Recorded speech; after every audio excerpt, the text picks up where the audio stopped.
Nahwu versus Shorof. Seringkali kita yang masih mulai belajar bahasa Arab bingung dalam menentukan mana yang harus dipelajari terlebih dahulu. Apakah Nahwu atau Shorof? Mari kita telusuri perbedaannya.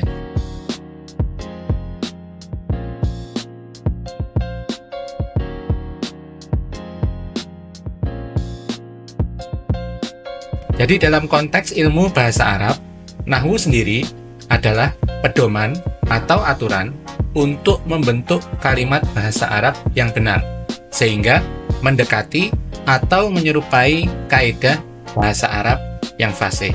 Dalam bahasa yang lebih teknis, Nahwu adalah cabang dari ilmu tata bahasa Arab yang mempelajari struktur kalimat dan menentukan harokat atau bunyi di akhir kata di dalam suatu kalimat. Ilmu ini akan membantu kita memahami fungsi dan kedudukan sebuah kata dalam kalimat, seperti subjek, objek, atau keterangan, sehingga kita tahu cara membaca akhir katanya dengan benar. Sedangkan Shorof, yang secara harfiah berarti perubahan atau perpindahan, mempelajari bagaimana satu bentuk kata dapat berubah menjadi berbagai bentuk lain untuk menghasilkan makna yang berbeda. Jadi, secara teknis, Shorof adalah ilmu yang mempelajari perubahan bentuk kata di dalam bahasa Arab.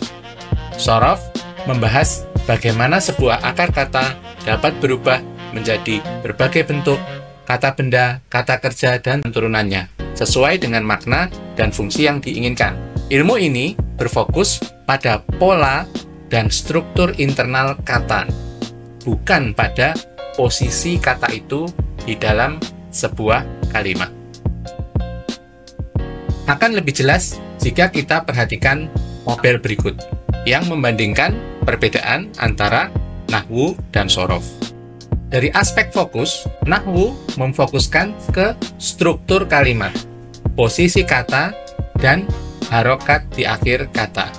Sedangkan Shorof berfokus pada perubahan bentuk dari kata itu sendiri dan struktur internal di dalam sebuah kata. Contoh yang dibahas di dalam Nahwu, kajian-kajiannya adalah yang pertama subjek, kemudian objek, lalu keterangan, dan lain sebagainya.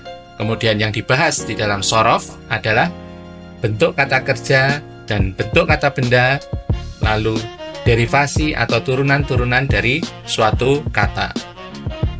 Dari aspek fungsi utama, Nahwu utamanya berfungsi untuk menentukan harokat di akhir kata dalam sebuah kalimat.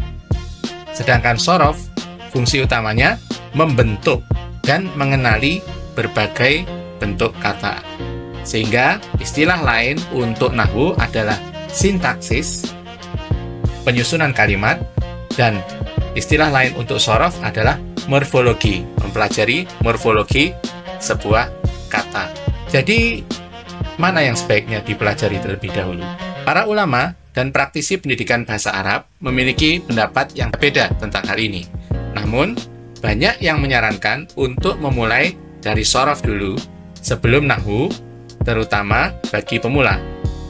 Alasannya adalah, yang pertama, Shorof membantu mengenali bentuk dasar dan turunan dari sebuah kata, sehingga memudahkan untuk memahami kosakata yang akan sering ditemui ketika belajar Nahwu. Kemudian yang kedua, dengan memahami Shorof, kita akan lebih mudah mengidentifikasi jenis kata. Ini kata kerja, atau kata benda, kata keterangan, dan lain sebagainya, sebelum kita mempelajari fungsinya di dalam sebuah kalimat yang dibahas dalam Nahwu. Namun, keduanya saling melengkapi, dan sebenarnya idealnya dipelajari bersamaan secara bertahap, karena pemahaman bahasa Arab yang baik membutuhkan dua-duanya. Ada sebuah perkataan bahwa ilmu Shorof adalah ibu dari segala ilmu, dan ilmu Nahwu adalah bapaknya. Dengan kata lain, keduanya saling berhubungan dan tidak bisa dipisahkan. Jadi, dapat kita ambil kesimpulannya, Nahwu mempelajari struktur kalimat dan harokat akhir kata. Shorof mempelajari perubahan bentuk kata dan pola kata.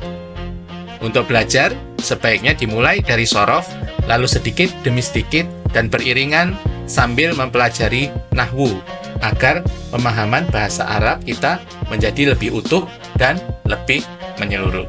Baik, itu perbandingan antara nahwu dan sorof. Mudah-mudahan bisa membantu. Sampai jumpa di video berikutnya.